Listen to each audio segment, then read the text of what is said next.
Libra is the sign of the sun going down, and Libras are known for beauty, just like a sunset. It's when the sun is less bright, when we can look more closely at the sun, when it is most beautiful.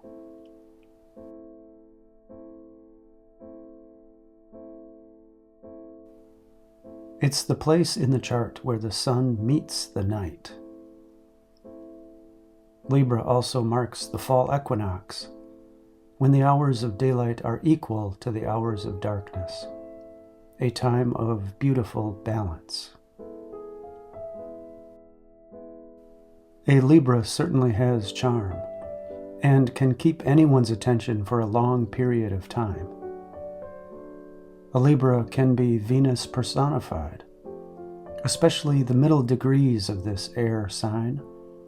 That area of the chart could be called Venus on overdrive. It's a small portion of the sky associated with intense love, music, or artistry. A Libra understands the subtleties of presentation and appearance. They know how to look good, and more than that, they know how to make you look good.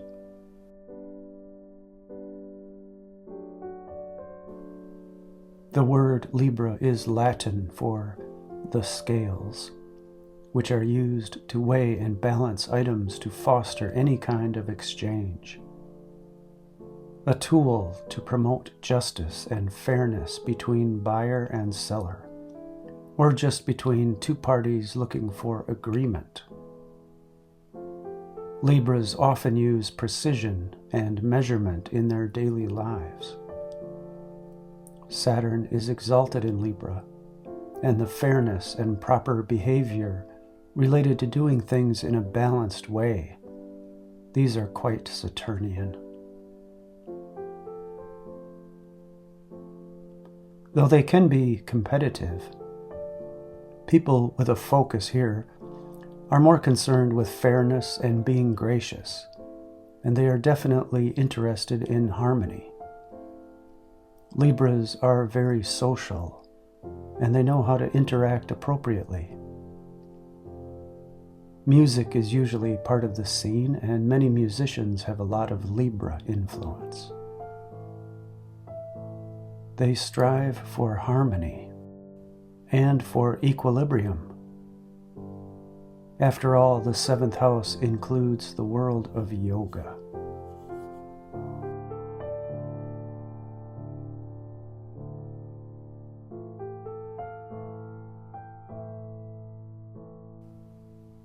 They like things to be equal, and they want good feelings for all parties, solid agreements, and finding commonality.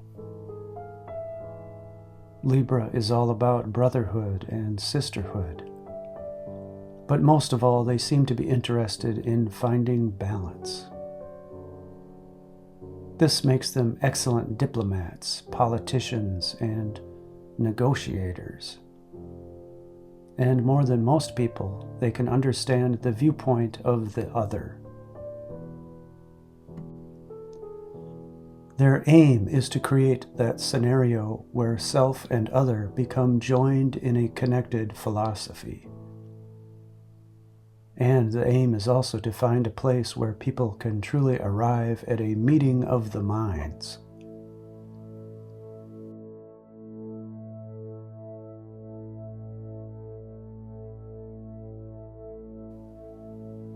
Libra and the seventh house are about meetings of all kinds, face-to-face encounters, interviews, therapy sessions, sitting together, getting the facts out there, bringing understanding to the table.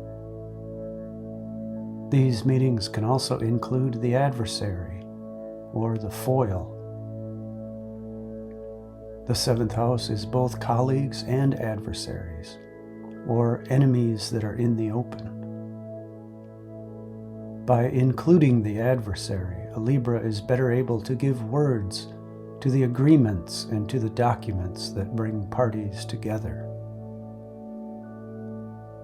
This aim for balance shows up in both personal life and in the workplace.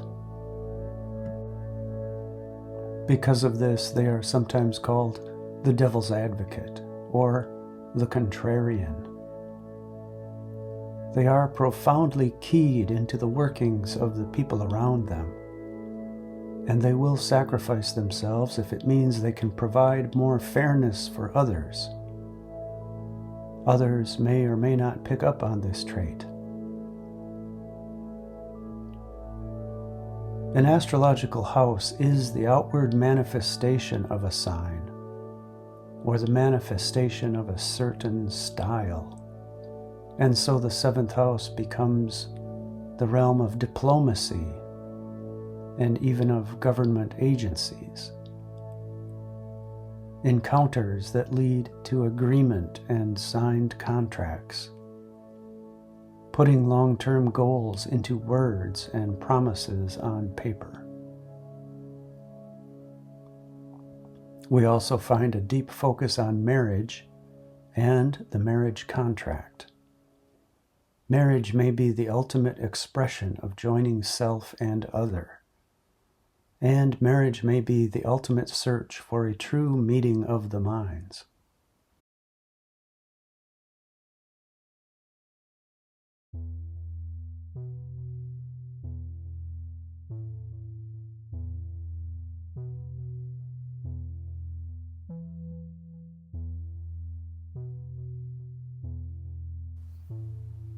In the workplace, a Libra can be seen as a bit of an obstacle because they strive for the ideal.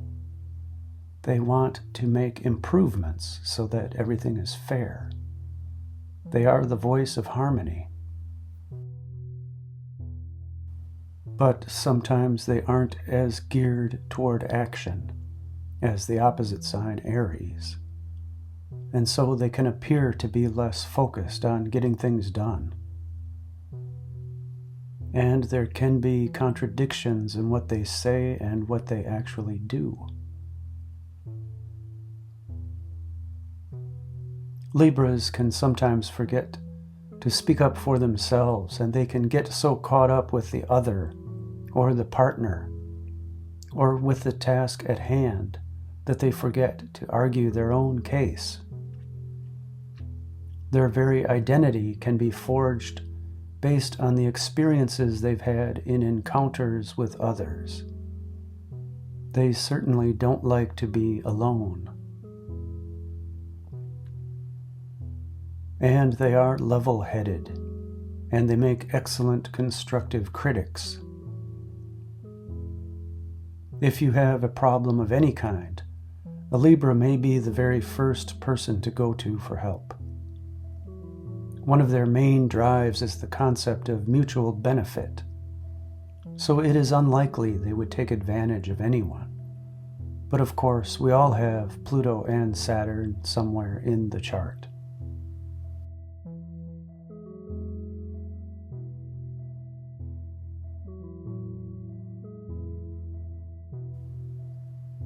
What's often missed is that Libras are very aware of a profound truth, that we will accomplish much more together than we will on our own.